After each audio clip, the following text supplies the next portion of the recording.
Alors, aujourd'hui, aujourd'hui 4 février 2023, donc nous allons faire l'analyse sur TRX.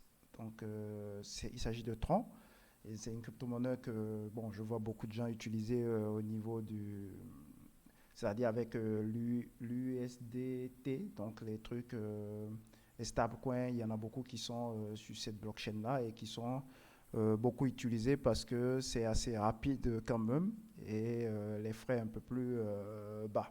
Donc, nous, on va voir ce qui se passe sur Tron, la blockchain de Tron. Ici, on va recommencer comme d'habitude.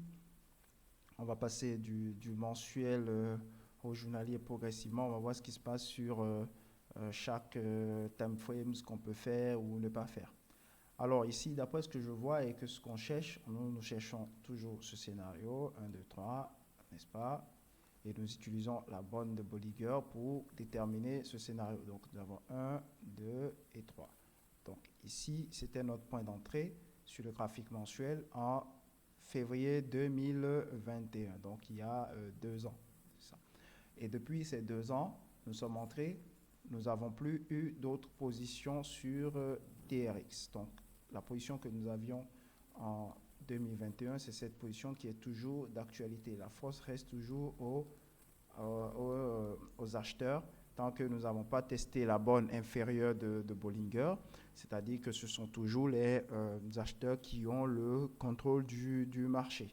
Donc, et en plus, on n'a pas eu de véritables supports qui ont été cassés parce que le dernier support qu'on a, il est ici et il n'a pas été cassé. Donc, pour le moment, la force reste toujours aux acheteurs sur le graphique mensuel et ils n'ont pas d'autre chose à faire.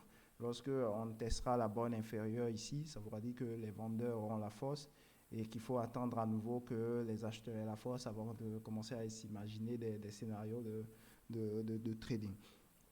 Donc pour le moment, sur ce graphique mensuel, sur TRX, il n'y a pas grand-chose à faire. Vous avez déjà eu votre entrée depuis 2021. Donc pour ceux qui n'ont pas d'entrée, n'ont pas pu entrer, en fait, ce qu'il vous faut faire, c'est d'aller chercher sur des graphiques plus bas, donc en weekly et en journalier, pour pouvoir avoir d'autres trades et oublier pour le moment le graphique mensuel parce que il n'y a que ceux qui sont sur le mensuel déjà qui sont dans le meilleur scénario. Ils ont déjà coupé la moitié de leur trade ici et puis ils sont en train de manager le reste.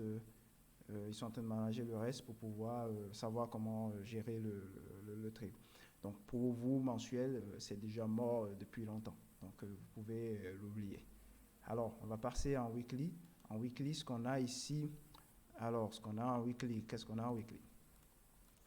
En weekly, ce qu'on a, c'est que on a les prix, la force était au vendeur, ok? La force est au vendeur. Pour le moment, tant qu'on n'a pas encore testé la bonne supérieure, c'est que la force est au vendeur. Et ce qu'on cherche là maintenant, c'est de voir les prix venir tester la bonne supérieure, comme on a eu sur Bitcoin, XRP et sur ETH. On veut que les prix viennent tester la bonne supérieure.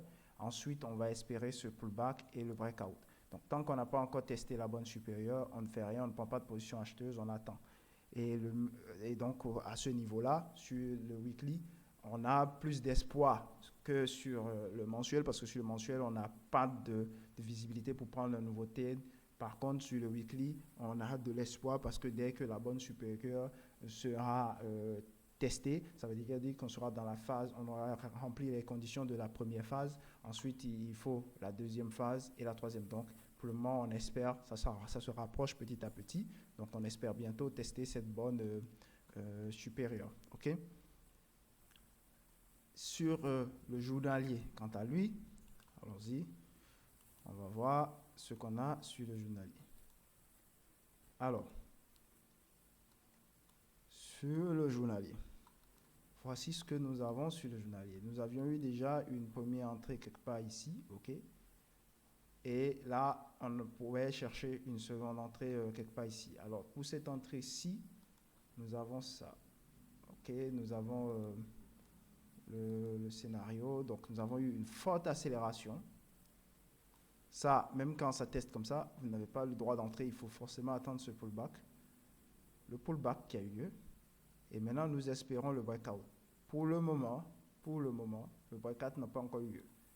Les prix se sont certes arrêtés à 0,65, mais depuis quelques jours, on ne fait que ranger à ce niveau. On a eu le pullback, bien sûr, mais on n'a pas encore eu le breakout qui va valider en fait que les acheteurs ont vraiment le contrôle. Pour le moment, ils ont eu le contrôle sur la première phase. Les vendeurs ont essayé de résister, de renvoyer les prix de l'autre côté, mais ils n'ont pas pu. Donc, on est dans cette bagarre ici. Et petit à petit, les bougies montent. On a des bougies d'acheteurs qui gagnent petit à petit, jusqu'à arriver à faire le breakout. Si les acheteurs n'arrivent pas à faire le breakout, vous allez voir les prix flambent juste derrière.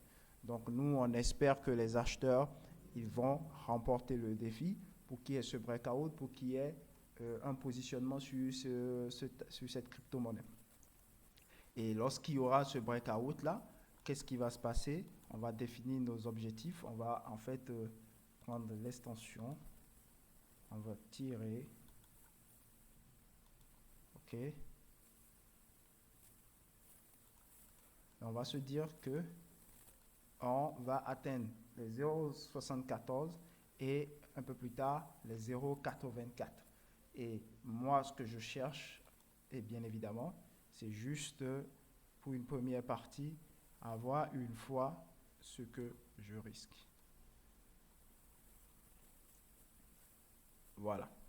Donc, moi, j'espère en fait atteindre les 0,81. Lorsqu'on aura le breakout, maintenant qu'on n'a pas le breakout sur le journalier, bon, il n'y a pas de position pour le moment. Mais c'est ce qu'on espère. Donc, on espère atteindre les 0,81 lorsqu'il y aura ce breakout. Quand on va atteindre 0,81, naturellement, on va sortir la moitié pour pouvoir réellement manager notre vraie position. Parce que notre vraie position, c'est après cette première phase où on se couvre.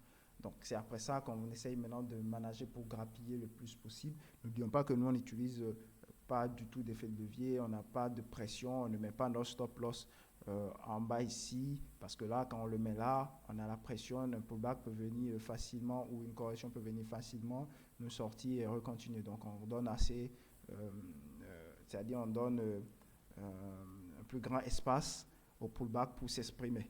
Contrairement à d'autres qui font des stops serrés et se font éjecter n'importe comment, nous, on ne se fait pas éjecter n'importe comment. Si on se fait éjecter, c'est que c'est vraiment mauvais.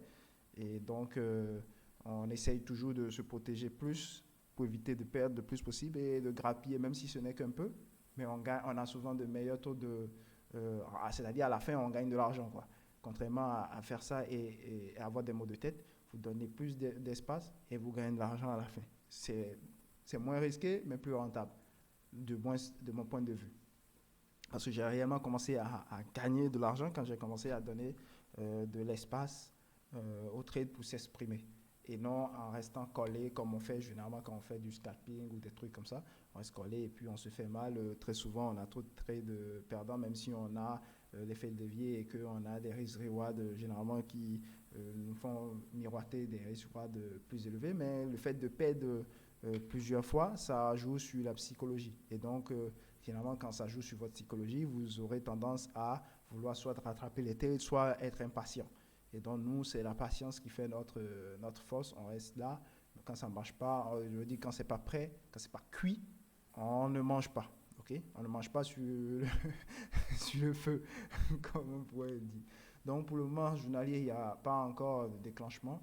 Donc, on est encore à ce niveau-là. On attend sur le graphique journalier. OK? Ça marche.